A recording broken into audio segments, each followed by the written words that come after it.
మామిడి పళ్ళు సృష్టించిన దేవుడు ఈ చేతిలో వాక్యం ద్వారా వస్తుంది. దీని చదువు ఈ మామిడి పళ్ళు కన్నా చాలా మంచి ప్లేస్. దాని పేరేంటి తెలుసు? జుంటె తేనె గారెల కన్నా మధురం. మామిడి పళ్ళు ఎక్కడ అవుతుంది? ఒక్కసారి చదివి జీవితం మారింది. నాది మారింది.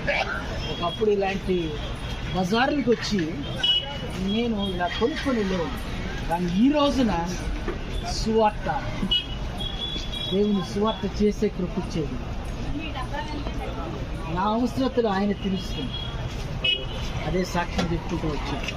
నీకు కూడా ఈ వ్యాపారం ఇవాళ ఉంటుంది, రేపు పోవచ్చు. దాని ద్వారా వచ్చే మేలుని, బంగారం కన్నా మేలుని, త్వరలో ఉచితం నమ్మి రక్షణ పొందాలి.